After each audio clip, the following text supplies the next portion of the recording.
Setelah melewati serangkaian peristiwa besar dalam Perang Greko-Persia antara Kekaisaran Persia melawan Konfederasi Yunani, dunia Yunani sekali lagi menyaksikan bagaimana konflik senantiasa terus terjadi di kawasan Laut Aegea tersebut.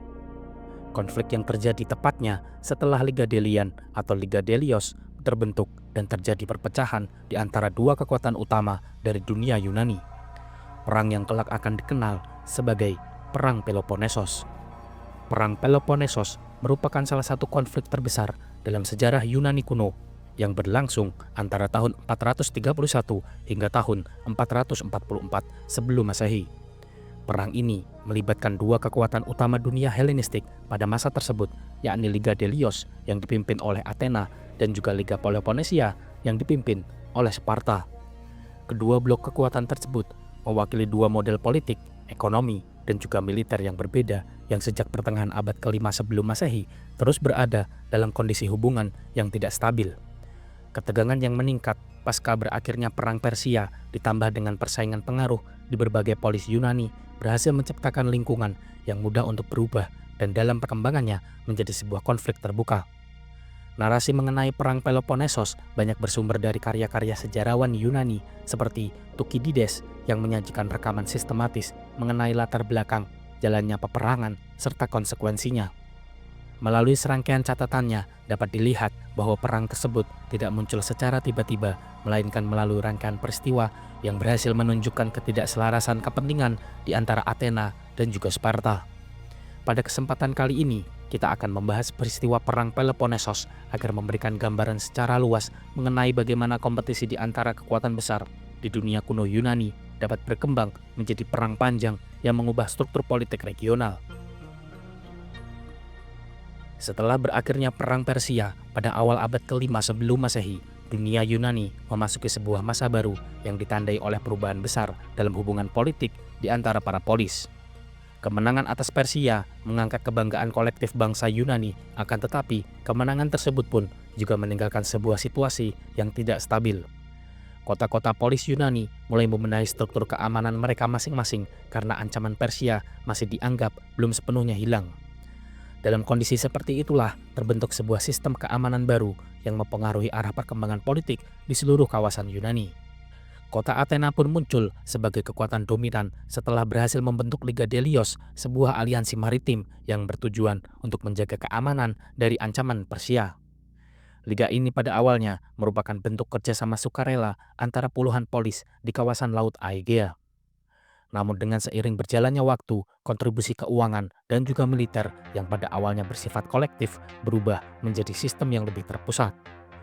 Kota Athena sendiri mengambil peran sebagai pengelola tunggal dan juga menjadikan Liga Delios sebagai sebuah instrumen untuk memperkuat posisinya.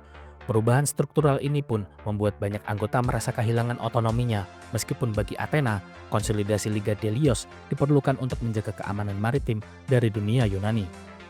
Namun bagi kota-kota polis lainnya, perubahan itu menandai sebuah awal dominasi Athena atas sekutu-sekutunya. Perubahan Liga Delios menjadi perangkat kekuasaan bagi Athena berkembang bersamaan dengan pertumbuhan ekonomi dan juga militer dari kota tersebut. Pendapatan dari liga yang sangat besar lantas dimanfaatkan untuk membangun armada laut terbesar di dunia Yunani. Dan di waktu bersamaan, proyek-proyek pembangunan lantas memperkuat posisi kota Athena sebagai pusat kebudayaan, perdagangan, dan juga kekuatan politik. Dari sudut pandang luar, kemajuan Athena mungkin terlihat sebagai sebuah langkah menuju supremasi kawasan, namun bagi Sparta dan sekutu-sekutunya di Liga Peloponnesia, mereka memandang perkembangan tersebut sebagai sebuah ancaman secara langsung terhadap keseimbangan regional. Selain faktor perkembangan Athena yang menggunakan dana liga sebagai keuntungan pribadi mereka, ada juga faktor lainnya yang berperan dalam peningkatan ketegangan, yakni pembangunan tembok panjang yang menghubungkan kota Athena dengan pelabuhan Piraeus. Tembok ini sendiri dimaksudkan bagi jalur dalam mempertahankan suplai meskipun dikepung dari darat ketika terjadi invasi dari pihak eksternal.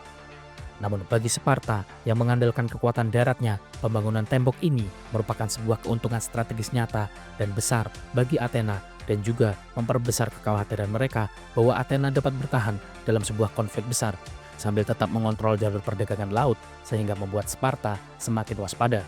Seiring dengan berjalannya waktu, Athena memperketat kontrol mereka terhadap kota-kota yang mencoba keluar dari Liga Delios, di mana beberapa pemberontakan ditindak secara keras seperti di Naxos dan juga Thasos. Tindakan seperti ini semakin memperkuat kesan bahwa Athena bukan lagi sebagai seorang pemimpin aliansi, melainkan penguasa yang mempertahankan dominasi melalui serangkaian kekuatan militernya.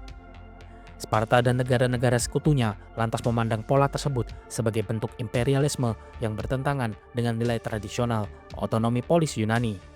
Di sisi lainnya, Sparta pun juga menilai demokrasi Athena sebagai sistem politik yang berpotensi mengganggu stabilitas pemerintahan oligarki di wilayah Peloponnesia.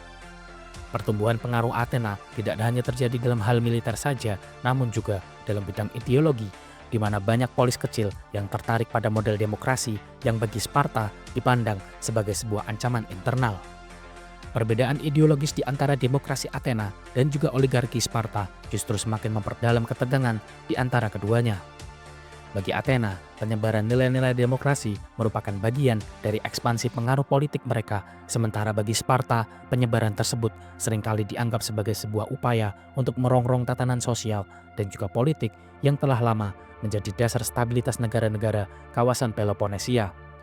Rivalitas ideologis di antara keduanya pun lantas memperluas jarak antara kedua blok kekuatan tersebut. Ketegangan pun mencapai titik yang baru ketika terjadi konflik di kota Korkira. Kota Korkira dan kota Korintus berselisih mengenai hak kontrol atas koloni Epidamnos, di mana Korkira meminta bantuan dari Athena. Athena pada awalnya ragu untuk membantu kota Korkira, namun pada akhirnya mereka memberikan dukungan militer secara terbatas kepada kota tersebut. Namun bagi Korintus, keputusan tersebut merupakan sebuah provokasi secara langsung terhadap kedaulatan mereka. Dari konflik inilah, keterlibatan Athena dalam urusan yang menyentuh kepentingan Korintus mulai memunculkan gesekan yang lebih luas. Perselisihan lainnya pun muncul di wilayah Potidaia, sebuah koloni Korintus yang juga merupakan anggota Liga Delios. Athena menuntut Potidaia untuk merobohkan tembok kota dan mengirimkan sandera sebagai sebuah upaya untuk mencegah pemberontakan. Tindakan tersebut pun lantas memicu kemarahan dari Korintus yang melihatnya sebagai upaya dari Athena untuk melemahkan sekutu mereka. Konflik Potidaia semakin memperburuk hubungan di antara Athena dan juga Korintus, yang kemudian mendorong Korintus melibatkan Sparta dalam permasalahan tersebut. Peran Korintus sangat penting dalam peningkatan tensi menuju peperangan, di mana sebagai salah satu kekuatan besar Peloponnesia, Korintus memiliki pengaruh signifikan dalam keputusan bersama. Korintus menekan Sparta untuk mengambil tindakan tegas dengan alasan bahwa pengaruh Athena berkembang terlalu jauh dan mengancam stabilitas seluruh wilayah kawasan. Dorongan Korintus ini pun lantas menjadikan salah satu faktor yang memindahkan konflik dari level bilateral menjadi isu interkawasan. Situasi pun kian memanas dengan diberlakukannya Megarian Decree oleh Athena. Megarian Decree sendiri adalah sebuah dekrit yang melarang Megara, sebuah polis kota kecil sekutu Sparta, untuk berdagang di pasar Athena dan wilayah kekuasaan Liga Delios. Larangan ini menyebabkan kesulitan ekonomi besar bagi kota Megara karena menghambat jalur perdagangan vital mereka. Dari sudut pandang Megara dan Sparta, kebijakan tersebut dianggap tindakan permusuhan secara terang-terangan, di mana Megara juga memandang blokade ekonomi tersebut sebagai sebuah langkah yang menempatkan mereka dalam posisi defensif dan memperlihatkan bahwa Athena tidak segan mengambil langkah ekonomi untuk melemahkan negara lain. Hal ini pun membuat Sparta semakin yakin bahwa Athena berambisi untuk mengendalikan polis-polis Yunani melalui kekuatan ekonomi dan juga militer, serta tindakan tersebut pun lantas memicu solidaritas blok Peloponnesia untuk menghadapi dominasi Athena. Di Sparta, diskusi internal semakin intens mengenai kemungkinan pecahnya perang dengan Athena. Banyak pihak di dalam negeri Sparta berpendapat bahwa jika pertumbuhan Athena tidak dihentikan, maka keseimbangan kekuasaan akan berubah secara permanen. Mereka juga menganggap bahwa Sparta memiliki sebuah kewajiban moral untuk melindungi sekutu-sekutunya yang merasa ditekan oleh kebijakan Athena. Dan dari diskusi internal ini punlah muncul konsensus bahwa perang menjadi sebuah pilihan yang semakin sulit untuk dihindari. Fraksi-fraksi yang mendesak perang segera mengemukakan argumen bahwa Athena terus memperluas kekuasaannya dan mempersulit sekutu-sekutu Peloponnesia melalui berbagai kebijakan. Mereka juga menilai bahwa menunggu terlalu lama hanya akan memberikan Athena waktu yang cukup untuk memperkuat armadanya. Dalam pandangan mereka, tindakan cepat diperlukan untuk mencegah kerugian yang lebih besar di kemudian hari. Sparta kemudian mengajukan beberapa tuntutan, termasuk permintaan agar Athena mencabut Megarian Decree, di mana Sparta menyatakan bahwa pencabutan dekret merupakan sebuah syarat untuk mencegah pecahnya perang. Bagi Sparta, tuntutan tersebut merupakan tes untuk melihat apakah Athena bersedia untuk mengurangi tekanan terhadap polis lainnya. Namun Athena menolak tuntutan tersebut. Kepemimpinan Perikles di Athena mempengaruhi cara polis tersebut untuk menanggapi ultimatum dan juga tuntutan dari polis Sparta. Perikles dan para pemimpin Athena berpendapat bahwa pencabut dekret berarti mengakui tekanan Sparta yang dapat mengancam posisi mereka sebagai pemimpin Liga Delios. Perikles percaya bahwa mempertahankan posisi Athena jauh lebih penting daripada memenuhi tuntutan yang dapat dianggap sebagai sebuah tekanan politik. Ia pun lantas mendorong agar Athena tidak tunduk pada tekanan Sparta dan karena hal tersebut akan melemahkan kredibilitas mereka di mata sekutu Liga Delios. Keengganan Athena dalam memenuhi tuntutan tersebut menunjukkan bahwa kedua belah pihak telah berada dalam posisi saling mencurigai dan sulit untuk mencari kompromi. Serangkaian krisis diplomatik ini pun pada akhirnya menciptakan situasi di mana peperangan menjadi semakin tak terhindarkan. Dengan kedua belah pihak yang saling bersikeras mempertahankan posisi mereka masing-masing, maka hubungan diplomatik di antara keduanya pun semakin memburuk. Dan pada akhirnya, pada tahun 431 sebelum Masehi menjadi sebuah titik awal pecahnya konflik ketika ketegangan di berbagai polis mencapai titik batasnya. Kedua belah pihak memasuki perang panjang yang kemudian dikenal sebagai Perang Peloponnesos. Pertama, berlangsung pada pertengahan abad ke-5 sebelum Masehi. Titik awal konflik tersebut terjadi ketika Athena terlibat dalam urusan internal dari kota polis kecil yakni Megara. Kota ini sendiri mengalami tekanan dari Korintus dan membutuhkan sekutu baru untuk mempertahankan posisinya. Athena melihat kesempatan strategis untuk mengamankan pintu masuk ke wilayah Peloponnesia melalui Korintus Gulf dan wilayah Attika Barat. Keterlibatan tersebut membuat situasi politik berubah secara drastis karena kota Megara menjadi komponen penting dalam strategi pengamanan perbatasan dari Athena. Keputusan Megara untuk bergabung dengan Athena membawa sebuah dampak secara langsung terhadap keseimbangan kekuatan regional, dan dengan bergabungnya Megara, maka Athena memperoleh akses secara langsung ke jalur darat yang pada periode sebelumnya tidak tersedia. Dalam beberapa tahun berikutnya, keberadaan Athena di wilayah tersebut memunculkan serangkaian manuver politik dan militer yang memperburuk hubungan dengan negara-negara Peloponnesia. Aksi ini pun memicu reaksi yang cepat dari Sparta, di mana mereka menilai langkah Athena sebagai sebuah ancaman yang tidak dapat dibiarkan berkembang lebih jauh. Dalam tradisi aliansi Peloponnesia, peralihan sekutu merupakan sebuah pelanggaran serius sehingga Sparta harus menanggapinya untuk mempertahankan wibawa politiknya. Penolakan terhadap perubahan ini pun kemudian membukakan jalan bagi benturan yang lebih luas, terutama karena pertikaian Korintus dengan Athena semakin tidak dapat dihindarkan. Korintus muncul sebagai negara kota yang paling vokal dalam menentang keberadaan Athena di wilayah-wilayah yang mereka anggap berada dalam lingkup pengaruh dari Liga Peloponnesia. Korintus yang memiliki kepentingan maritim yang besar semakin tidak nyaman dengan penguatan armada Athena, dan konflik kepentingan di antara kedua negara kota ini memberikan warna tersendiri dalam dinamika perang karena Korintus menjadi pendorong aktif bagi Sparta untuk melakukan tindakan yang tegas. Permusuhan berikutnya terjadi ketika Sparta memutuskan mengirimkan pasukan ke wilayah Doris, wilayah kecil yang terhubung secara historis dengan Sparta. Kampanye ini dimaksudkan sebagai sebuah misi untuk membantu sekutu mereka, namun gerakan militer ini mengundang perhatian Athena dan membuat kedua kekuatan berada dalam radius yang rawan dengan benturan. Athena kemudian memasuki wilayah konflik dalam rangka mempertahankan pengaruhnya di kawasan Yunani Tengah sehingga memperluas cakupan perang yang sedang berkembang. Keterlibatan Athena di Pokis dan juga Doris mendorong kondisi yang semakin sulit bagi Sparta. Ekspedisi Sparta tidak menunjukkan hasil yang mereka harapkan, di mana kegagalan kampanye tersebut menyebabkan pasukan mereka harus mundur ke wilayah selatan. Ketika mundur, mereka harus melewati wilayah yang telah menjadi bagian dari jaringan aliansi Athena, dan kondisi ini pun lantas menciptakan suasana politik yang sensitif karena jalur mundur Sparta dapat dijadikan sebuah alat tekanan diplomatik oleh Athena.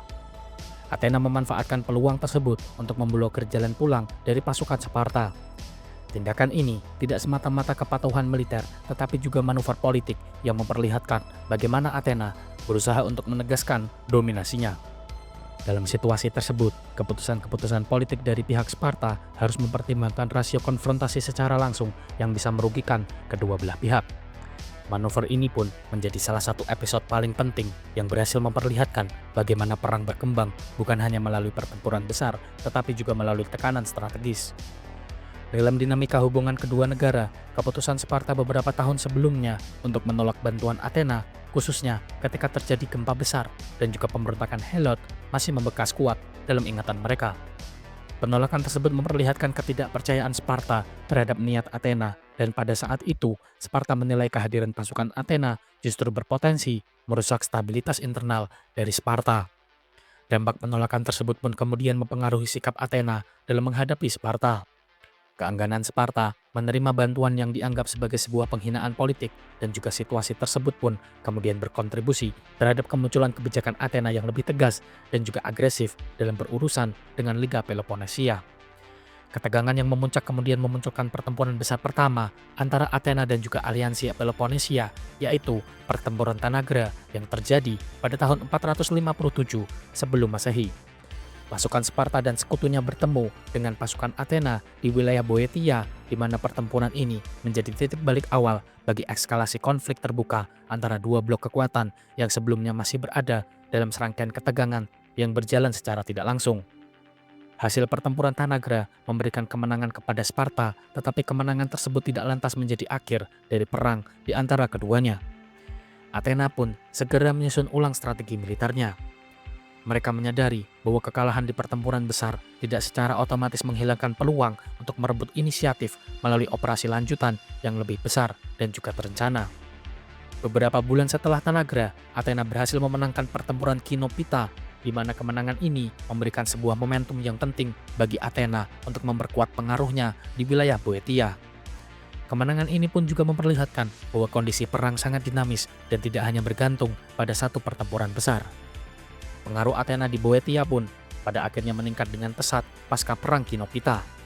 Mereka berhasil menempatkan pemerintahan-pemerintahan yang selaras dengan kebijakan mereka, membentuk unit-unit garnison dan mengelola pajak ataupun kontribusi daerah sesuai dengan kebutuhan strategis mereka.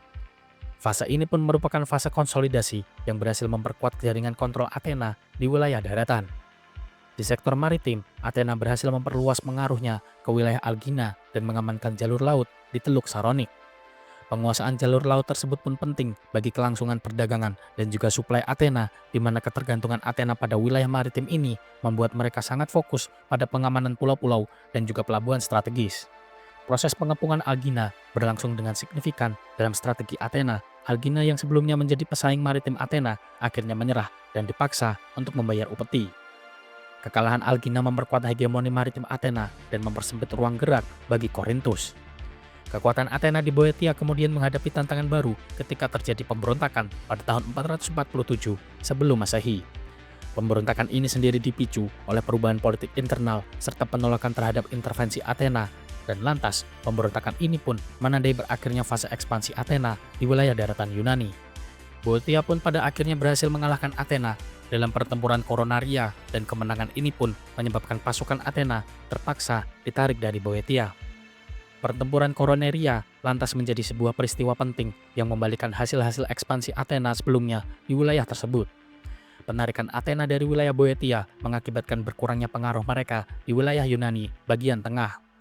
Kehilangan ini mempersempit jalur komunikasi dan juga strategi dari Athena, sekaligus memberikan ruang yang lebih besar bagi negara-negara Peloponnesia untuk bergerak. Tak lama setelahnya, negara juga meninggalkan aliansi dengan Athena. Peristiwa ini mengurangi posisi strategis Athena di wilayah daratan Yunani, karena dengan hilangnya Megara, maka koridor Attika Barat kembali terbuka bagi Peloponnesia. Dengan runtuhnya posisi Athena, maka Sparta memanfaatkan situasi tersebut untuk meningkatkan tekanan mereka.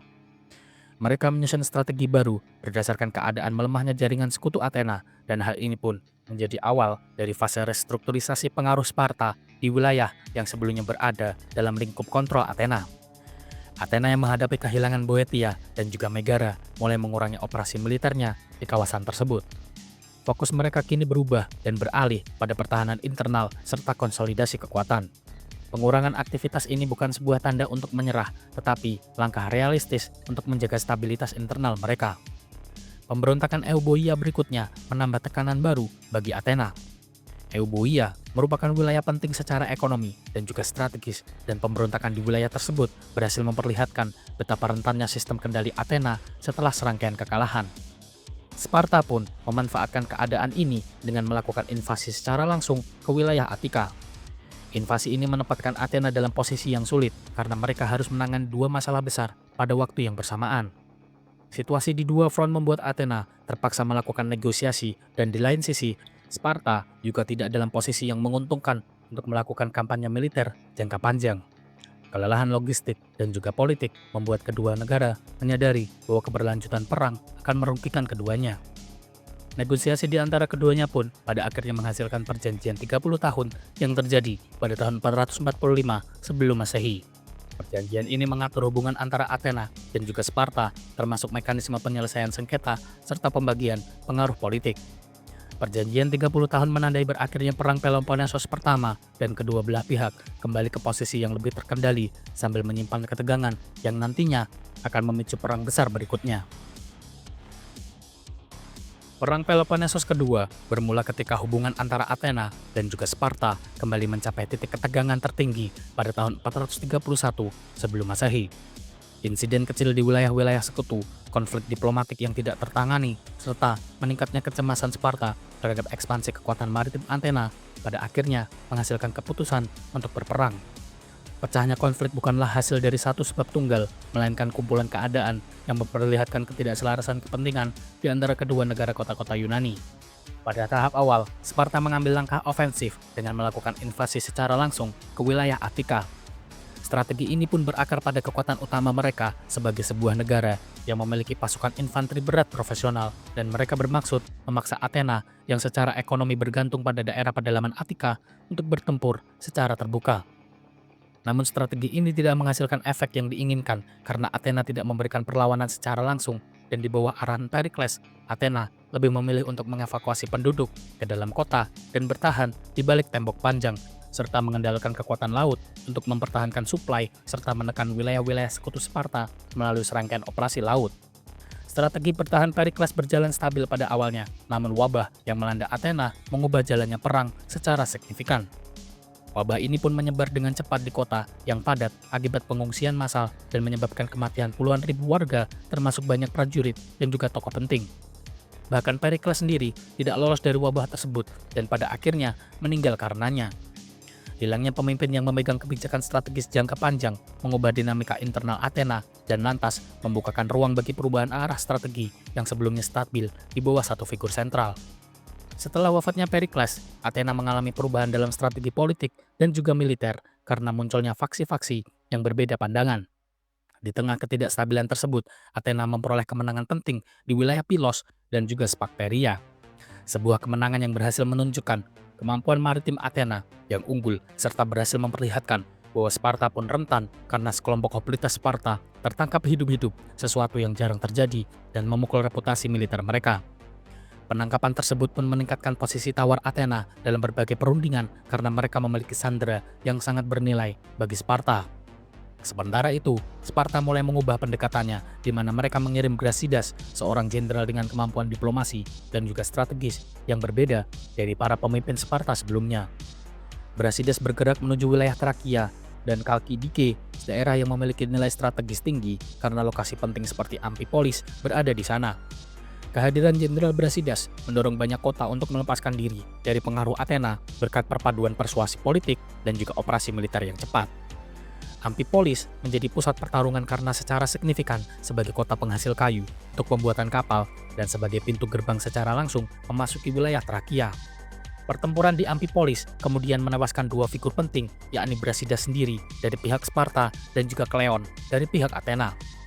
Hilangnya dua tokoh keras ini pun lantas membukakan jalan bagi suasana politik yang lebih cenderung pada beragam perundingan dan mengarah pada terbentuknya perjanjian Nikias pada tahun 421 sebelum Masehi, sebuah kesepakatan damai yang dirancang untuk mengakhiri permusuhan hingga 50 tahun. Namun perjanjian itu tidak mampu bertahan lama karena beberapa kota sekutu menolak untuk mematuhinya dan dua blok kekuatan masih memiliki kecurigaan mendalam satu sama lain. Ketidakefektifan perjanjian Nikias menjadi semakin jelas ketika konflik kecil kembali muncul dan beragam aliansi baru terbentuk secara diam-diam. Ketegangan pun kembali meningkat, terutama ketika Athena mulai mempertimbangkan operasi besar di kawasan Sisilia.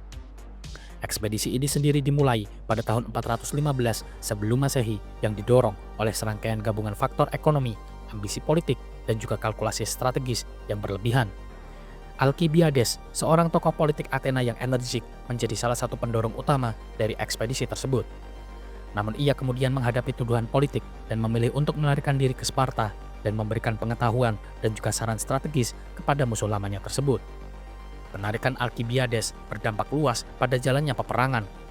Dari Sparta, ia menyarankan penguatan garnison di wilayah Dekelia untuk menekan Athena sepanjang waktu, serta mendorong Sparta membantu Sirakuses dalam menghadapi ekspedisi Athena. Dukungan ini pun pada akhirnya menghasilkan kegagalan total bagi pasukan Athena di Sisilia, di mana operasi yang awalnya direncanakan sebagai sebuah ekspansi besar berakhir dengan kehancuran armada dan juga infanteri mereka. Pasukan Athena kehilangan kapal, persediaan, dan juga banyak pemimpin, serta menanggung kerugian manusia yang luar biasa banyak.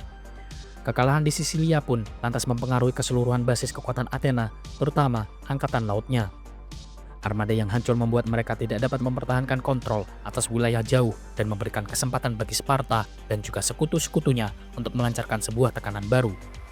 Di tengah kondisi tersebut, Persia mulai terlibat secara lebih aktif dalam fase akhir peperangan. Dorongan Persia berasal dari keinginan mereka untuk mengurangi pengaruh Athena di pesisir Asia Kecil, dan Sparta memanfaatkan kesempatan tersebut untuk menjalin kerjasama finansial dan memungkinkan Sparta untuk membangun armada yang sebelumnya belum pernah mereka miliki. Dengan bantuan dana dari Persia, Sparta menunjuk Lisandros sebagai panglima laut pada tahun 407 sebelum Masehi. Ia memiliki pendekatan yang tidak lazim bagi seorang pemimpin Sparta karena mampu membangun hubungan politik yang erat dengan Persia dan mengelola sumber daya secara efektif. Lisandros pun kemudian meraih kemenangan di Notion dan memperlihatkan perubahan keseimbangan kekuatan laut yang kini tidak lagi sepenuhnya berada di tangan Athena. Kemenangan ini pun juga membukakan jalan bagi konsolidasi politik Sparta di wilayah Ionia melalui jaringan sekutu yang dibangun Lisandros secara hati-hati. Athena mencoba memulihkan armadanya, tetapi mereka menghadapi kekurangan sumber daya dan juga ketidakstabilan di tubuh internalnya. Lemahnya kemampuan untuk membangun kembali kapal dalam jumlah yang besar membuat mereka berada pada posisi yang semakin tertekan. Sementara itu, Lisandros terus memperluas jaringan sekutu Ionia dan juga membangun basis kekuatan yang tidak hanya bersifat secara militer, tetapi juga secara administratif. Jaringan ini memberinya fleksibilitas dalam memobilisasi sumber daya dan menentukan posisi strategis untuk operasi militer selanjutnya. Memasuki fase akhir peperangan, Lisandros menargetkan jalur suplai vital dari Athena yang melalui Hellespont, di mana ia menyadari bahwa melemahkan jalur suplai akan memaksa Athena untuk kehilangan posisi strategisnya. Athena memahami pentingnya wilayah tersebut dan lantas mengirimkan armada dalam keadaan tergesa-gesa untuk mempertahankannya. Namun kelemahan logistik dan juga organisasi mereka tidak dapat menandingi koordinasi ketat dari Lisandros, dan hal ini pun terlihat jelas pada pertempuran Aigos Potami pada tahun 405 sebelum Masehi. Ketika armada Athena lengah dan terlalu dekat dengan pantai, Lisandros pun lantas melancarkan serangan mendadak yang menghancurkan sebagian besar kapal mereka. Kemenangan ini pun mengakhiri kemampuan militer maritim Athena hampir sepenuhnya, dan setelah kemenangan di Aigos Potami, Lisandros berhasil menguasai Hellespont serta menutup jalur suplai utama dari Athena. Dengan kehilangan pemasok biji-bijian dari wilayah Laut Hitam, kondisi internal Athena pun pada akhirnya memburuk. Kekurangan pangan, kelelahan peperangan, dan ketiadaan armada membuat Athena tidak lagi memiliki cara untuk mempertahankan posisinya. Sparta pun kemudian melakukan pengepungan laut dan juga darat, dan memperkuat tekanan secara bertahap hingga Athena berada dalam kondisi tidak memiliki pilihan lain selain menyerah pada tahun 404 sebelum Masehi. Penyerahan Athena pun lantas mengakhiri Perang Peloponnesos kedua dan mengubah keseimbangan kekuatan di kawasan Yunani. Dan pada akhirnya, perang panjang antara dua kekuatan besar ini pun berakhir setelah lebih dari 2 dekade berkonflik tanpa jeda yang berarti. Kekalahan Athena pada tahun 404 sebelum Masehi menghasilkan perubahan struktural yang signifikan dalam pemerintahan kota tersebut. Demokrasi yang telah lama menjadi fondasi politiknya dibubarkan oleh Sparta sebagai bagian dari syarat penyerahan. Kekuasaan pun lantas dialihkan kepada kelompok kecil yang dikenal sebagai 30 tiran. Pembentukan pemerintahan oligarki yang merupakan langkah kontrol politik Sparta untuk memastikan bahwa Athena tidak kembali lagi menjadi kekuatan yang dapat menandingi hegemoni dari kawasan Peloponnesia. Perubahan ini bukan sekedar pergantian bentuk pemerintahan, melainkan restrukturisasi menyeluruh terhadap distribusi kewenangan, penetapan hukum, dan juga pengawasan aparat keamanan kota. Setelah perang berakhir, armada Athena yang dulunya merupakan kekuatan terbesar di kawasan Aegea dilucuti secara drastis. Pengurangan kapal-kapal trireme membuat posisi Athena sebagai pelindung jalur laut tidak lagi dapat dipertahankan. Dan akibatnya, Laut Aegea mengalami penataan ulang pengaruh maritim di mana Sparta sebagai pemenang berhasil mendominasi rute-rute yang sebelumnya dikuasai oleh Athena. Ketidakhadiran kekuatan pelindung yang stabil juga menciptakan sebuah ruang bagi kota-kota kecil dan juga kelompok perompak untuk berperan lebih besar dalam aktivitas maritim. Kemenangan Sparta memberikan mereka kedudukan hegemonik baru, namun posisi tersebut tidak bertahan dengan lama. Kekuatan darat mereka berfungsi baik dalam peperangan, tetapi kemampuan administrasi dan juga diplomasi regional mereka sangatlah terbatas. Sparta lebih terbiasa mengatur wilayah Lakedaemon daripada mengelola hegemoni luas, dan ketika mereka mulai memaksakan garnison dan juga pemerintahan oligarki di sejumlah polis, maka muncul ketidakpuasan yang mengurangi keberlangsungan dari dominasi mereka. Meskipun Sparta menjadi pengatur hubungan antar negara Yunani dalam beberapa tahun awal setelah peperangan, kekuatan ini sempat terkikis akibat beban politik yang lebih besar daripada kapasitas internal mereka. Perang yang berlangsung selama hampir 3 dekade lamanya mengakibatkan depresiasi ekonomi yang akhirnya meluas. Jalur perdagangan pun terputus, lahan pertanian dibakar, dan tenaga kerja berkurang dengan drastis. Polis-polis yang bergantung pada impor ataupun ekspor mengalami penurunan pendapatan signifikan, termasuk pemasukan negara yang berasal dari pajak pelabuhan. Di banyak wilayah, aliran koin perak menurun, memicu kenaikan harga dan penurunan kemampuan masyarakat untuk memperoleh barang kebutuhan pokok. Ekonomi Yunani memasuki masa pemulihan panjang yang mempengaruhi alur kebijakan dan juga prioritas dari pembangunan polis. Konflik yang berkepanjangan menyebabkan hilangnya populasi pria dewasa dalam jumlah yang sangat besar. Banyak polis kehilangan angkatan kerja yang biasanya menjadi inti dari produktivitas agrikultur, manufaktur, dan juga militer. Kematian akibat peperangan, penyakit, dan juga kelaparan lantas mempersempit struktur demografis di mana penurunan jumlah warga negara berdampak pada lemahnya kemampuan kota-kota Yunani untuk mempertahankan pasukan hoplites yang memadai di dekade-dekade berikutnya. Beberapa polis juga membuka kewarganegaraan kepada kelompok yang baru, sebuah langkah yang pada periode sebelumnya jarang dilakukan demi menjaga stabilitas tenaga kerja. Selama peperangan, pengepungan dan juga penyerangan berhasil menghancurkan sebagian besar infrastruktur vital termasuk tembok kota, fasilitas penyimpanan pangan, jalur air, dan juga dermaga. Athena sendiri harus merelakan penghancuran tembok panjang yang selama ini menghubungkannya dengan Piraeus. Di wilayah daratan Peloponnesia dan juga Attika, banyak desa yang dibakar sehingga membutuhkan rekonstruksi dari pondasi. Kerusakan ini menurunkan standar kehidupan publik, memperpanjang proses pemulihan pasca peperangan, dan mengganggu proyek pembangunan yang biasanya mendukung aktivitas ekonomi. Setelah kehilangan armada dan posisi dominannya, Athena tidak lagi mampu mempertahankan jaringan dagang yang sebelumnya memberikan pemasukan besar dan juga upeti dari perdagangan serangkaian komoditas. Polis-polis yang dulu tergabung dalam Liga Delios memilih menentukan hubungan dagang mereka sendiri tanpa keterikatan dengan Athena.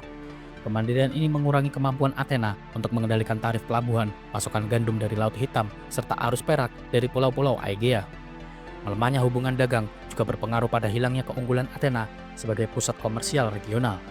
Pasca perang, sistem aliansi yang berlaku selama konflik mengalami penataan ulang di mana beberapa polis yang sebelumnya berada di bawah pengaruh Athena beralih mendekati Sparta, sementara yang lain memilih tampil sebagai kekuatan independen.